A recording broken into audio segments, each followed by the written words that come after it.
Kai FM 95.9, good music, good friends. We're broadcasting live from the Serena Hotel right here in Nairobi. The song that I chose was Fake by Alexander O'Neill, and I chose it for other reasons. She's going to say it. I was hoping she's not going to say it. But don't worry about that. That was my very, very, very favorite song. Right now, I've got an amazing man, Lemayian Ole Kereto. And the amazing thing about him is that he's versatile. He is a Maasai as well as, I don't know, he's a Bible reading Maasai. Good morning. Can you introduce yourself, please? Good morning. Thanks. Good morning. How are you? I'm very well. I'm very ignorant. I mean, I assumed that, I've been to Zanzibar a couple of times and I've met many Maasai men, and I've always assumed that they wore their traditional dress 24/7 and lived on the coastline. And now I'm meeting one, and Uputi's in polo, and now he's about to read the Bible. Tell me about yourself. Very interesting. I'm a Maasai, number one. Yes. Number two, I'm a Kenyan. Okay. And I think I should be in Apollo today. Okay. You've seen enough in the traditional regalia. Yes. And I thought I should just surprise you today. No. Traditional. Well done. No, traditional is much better than polo, but continue, Budwa. So I'm a Maasai youth leader. Okay. And I deal with culture and history. Okay. Our program is cultural survival. Mm-hmm. And we deal with university students. Wow. Who you'll find Maasais but in polos. Yes. Touche. No, but I mean, when do you wear your Maasai clothes, though? I mean, just educate me. I mean, I assume that you wore it 24/7. Nearly 24/7, but when I'm in the city and it's cold, I need to put pants on and have a coat. Touche again. So, Budwam, how do you keep the culture and history alive if you're walking around in polo? The culture now has actually followed the steps or the centuries as we evolve around. Yes. You see, before we used to keep animals, domestic animals, that is cattle and goats and sheep. Yes. For basically prestige. That was wealth for us. The more I have, the more respect and the more prestige I have in society. But now, we have still the cattle. I can live in the city, but I must have cattle at home, and I must drink milk from them. But we've reduced to a few herd or a small group of cattle where you can make more than the traditional nomadic ones. Something else, you see, the Maasai people wear, what can I say? They're long sheets that are knee length, and we now make pants out of the Maasai regalia. Wow, you do? We have shirts, we have dresses. You should get one before you go back. Does it not take anything away from the tradition, though? Because I mean, I have the fabrics, and I prefer the fabrics. I prefer that than actually turning it into a shirt. It takes the little pride we had in it, because before it was our only preserve. Yes. But now you'll find many other people. You'll So find it's an extension of who you are, and you're happy to be doing this so that more people. Yes, we're All proud. right. We're proud that you associate with us Stunning. and live your I'd tribes love and to. traditions. This is great. Now, the history of the Maasai people didn't start because somebody just woke up and started talking about them. The history goes even before the time of Christ, right? Yes. And I see you have a Bible there, and you just wanted to share with us that the Maasai people are actually quoted or mentioned in the Bible. Can you take us through that part of these people? Because I pride myself on African history, and this I did not know. And I pride myself on theology as well. But this I didn't know. Please take us through it and read us the verse and tell us where it's from. Oh, thanks. I'll let you know. We are found in the Old Testament, that is 1 Chronicles chapter 9, verse 10 to 12. Mm-hmm. And as you understand, we have 12 tribes of Israel that come from the 12 sons of Jacob. Yeah. And you'll find us in the verse next to... it's 12 to 13. So as you look into the Bible, can you also still keep the microphone right next to your mouth? Yes, please go ahead. Yeah. So another priest was Maasai, son of Adiel, son of Jazera, son of Meshulam, and son of Meshelemith, son of Immer. It goes down to explain who we were. Yeah. And in all, 1,760 priests returned. Among the Levites who were Shemaiah, it goes down and explain that the gatekeepers were actually responsible for doing the sacrifices and helping the priest in the temple. So we are mentioned 7 times. as warriors, as choir masters, and as priests. And therefore, our history goes back even before Christ. Yeah, I'm quite sure that if we went into the Apocrypha, you'll find quite a lot of text that has to do with the Messiah. And it's great to know that it's not just the chosen people, as it is said in some quarters, who are the most precious that were assigned by God. But in the Old Testament, you have the Messiah being mentioned. Thank you for that. And I think as a black man, I'm holding on to it. And I'm really, really even more proud than I was before. Question that I asked earlier on, Ms. Roberts, was about the cloth. How do I know? Because that's what I'm looking for. I'm looking for that cloth that the Maasai men wear, because I want to wear it at the South African Music Awards this weekend. How do I know which one is proper and which one isn't? How do I distinguish? Because commercially, people will sell you anything. Yeah.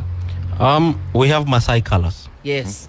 We have Maasai red. Yes. Not just any red. Yeah. And for you to get the real one, you have to go down to where the Maasai live, or around their towns. Go next to the Maasai Mara and you'll find the real cloth. Because nowadays we have a lot of problems with intellectual property. Yes. Like the UNESCO recognizes culture as collective intellectual property for different communities. Yeah. But you see, very many people are using this to their own advantage. Yeah. There's a helicopter hovering, and as I said earlier on, Kaya, there could be protest from the opposition, Raila Odinga, because of the elections next year. So they're kind of almost going through the same thing that we're going on back home. That's going on back home. So we could be giving you some a bit of sad news if any incidents happen right here in Nairobi. The march has been given a go-ahead, and we'll see what happens. That was a little interruption. Please continue. So we have very many people using us to their advantage at our expense. Yeah. They make these clothes, sell them in our name, but they're not the real ones. Yeah, the bastardization of your culture. If you go back to the Americas, you'll find the Navajo people were used for a long time, and they had to actually claim the intellectual property. And we've just started that in Kenya. All right. We want the Maasai to earn from all these revenues. Yes.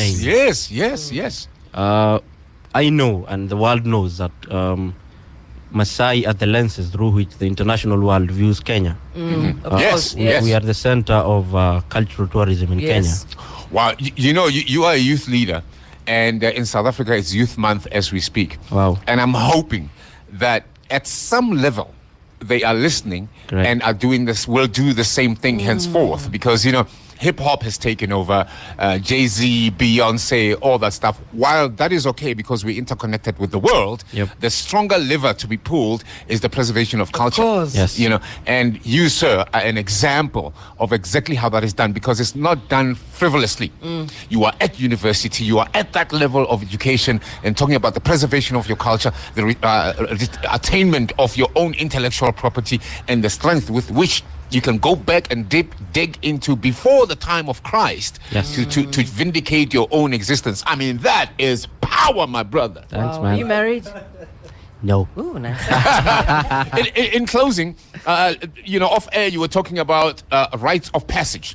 Yes. How at that time, although it's not happening now because of preservation of culture and of nature, by the way, and your wildlife. You were talking earlier on about killing of a lion. Just quickly take us through what happens and what kind of status that gave Maasai men back then. Well, I was telling Malcolm that our culture is a religion at the same time. Like, we don't have to look outside for a religion. Yeah. And it's a way of life. And from pregnancy to birth, to marriage, to death, the Maasai have a kind of a doctrine to follow. And once, I'll tell you something funny. If I like you and I'd like to have your daughter as my wife, the Maasai have a way of identifying a lady or a girl when she's in her mother's womb. Wow. And I'll come with fine earth mixed with a bit of water and touch your belly and actually make drawings on it, and that officially books the child or the unborn baby in your stomach. And when she's born, I'll let you bring her up, but when she's ready for marriage, I'll take her. And so I booked her before she was born. Wow. And once the kid is born, you undergo what the boyhood, what can I say, stage Yes. before you are circumcised. Yes. Before your foreskin is cut off. And we get initiated at 13, 14 or 15 at adolescent. And number one, it's a covenant. Number two, it's a rite of passage from boy to a man to adulthood. And you'll find a lot of Maasai men have special attachment to their circumcision. It's respect. It earns them bravery. Okay. And we do this without what can I say? Anesthetic. Yeah. That was before, but now we do it in hospital, but through the same stages we used to do. Okay. So after circumcision, you're ready to go into becoming a warrior, and warriors are basically the army that protects the community. They are the troops that go out and defend the community in case of anything. Once you're done with that, you'll now come back to marry. And I have to mention the lion killing bit. Yes. When you're a warrior and you're out there, you're not with your parents, you're edged. This is after the circumcision, you've earned Yes. your rite of passage. Now you're out there by yourself, yes? And you've healed. And you've healed. Okay. Yeah, All you're right. outside there and you're now a man and you want to prove that you are brave. You'll find hundreds of your age group coming from different areas to a mobile campsite, no permanent home. You'll sometimes go without eating food, but you have to actually force your way into people's home and get food sometimes. The final bit is killing the lion. Killing the lion is a tough thing. It's really tough, and not many people make it. It's I can't say hundreds make it. Sure. Out of the millions of the world, we have only hundreds who have done it. We select a troop or a battalion from the army now, You know what? from the warriors. This is going to be very interesting. What we're going to do now is stop right here. And then we're going to shoot this and put it on. So we're giving you, Kaya FM Yes. listeners, a cliffhanger. We're going to record this interview off air. And to get the whole story about lion killing and all of that and rites of passage, you are going to have to go onto our YouTube Nice. channel. Hey, cliffhanger. You know how long I've worked in radio and wanted to do a cliffhanger? Nice. Damn it. I think back home, and this is my closing statement for today. The Maasai are looked upon as archaic people who have not evolved. We are killing young people with circumcision in the mountains without circumcision. This age-old tradition of the Maasai people is done in a hospital, surgically, but still with the tenets of the tradition of the Maasai people. Circumcision is killing our young men in our country, and we need to follow the example of the Maasai people. For me, Bob Maben has been great. We hopefully seeing you, God willing, tomorrow morning. Thank you very much, Mkai. You've been absolutely amazing. Of course, Kenya is more amazing. Love you.